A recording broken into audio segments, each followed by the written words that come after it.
வாழ்க்கையில எல்லாமே எதிர்மறையா போயிட்டு இருக்கா? ரொம்ப புலம்புறீங்களா? இன்று கர்த்தர் உங்களுக்கு சொல்லுவது சங்கீதம் 30:11. என் புலம்பலை ஆனந்த களிப்பாக மாற பண்ணினீர்.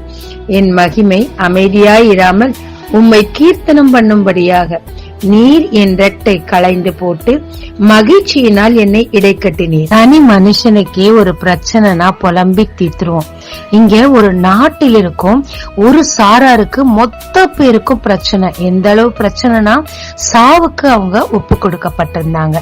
ஆமாங்க, ஆமானின் தந்திரத்து நிமித்தமாக ராஜா அவங்களுக்கு ஒரு மரண நாளை நியமித்து கையெழுத்திட்டு முத்திரை போட்டிருந்தார். அப்பொழுது எஸ்தர் எழும்பினார். தேவன் அவளை எழுப்பினார். அவள் உபவாசித்ததும் அல்ல, எல்லாரையும் உபவாசித்து தேவனை நோக்கி 3 நாளளவும் பார்க்க சொல்லியிருந்தார். இவன் மிருகங்கள் கூட தண்ணி கூட குடிக்காம இருக்கத்தக்கதாக அவள் கட்டளையிட்டிருந்தார். அவர்களும் தேவனை நோக்கி ரெட்டுடுத்தி கொண்டு பார்த்து கொண்டிருந்தனர். தேவன் அந்த காரியத்தை மாறுதலாய் முடிய பண்ணினார். ஆம், அழிக்க நினைத்தவன் அழிந்து போனான். இவர்களுக்கோ ஜீவன் மட்டும் கிடைக்கலங்க, உயர் பதவிகளும் அந்த நாட்டை சுதந்திரித்துக் கொள்ளும் ஒரு உரிமையும் கிடைத்தது. அவங்களோட கண்ணீரை மாற்றி புலம்பலை மாற்றி தேவன் அதை ஆனந்த களிப்பாக மகிழ்ச்சியாக மாற்றினாருங்க. ஆமாங்க, இந்த ஆண்டு முழுவதும் அதிக கண்ணீரும் புலம்பலும் வேதனையும் துரோகங்களும் அனுபவிச்சீங்களா? உங்களால தாங்கிக்க முடியாத புலம்பல் உங்களுக்குள்ள ஏற்பட்டிருக்கா? கவலையே படாதீங்க, அது ஆனந்த களிப்பாய் மாற்ற கர்த்தரிங்க வழியை சொல்லுகிறார். தேவனை நோக்கி கெஞ்சுங்க, உபவாசித்து உங்களுடைய துக்கங்களை அவர்கிட்ட ஊற்றி போடுங்க. அந்நாளை மகிழ பண்ணின தேவன் உங்களையும் மகிழ பண்ணுவாருங்க.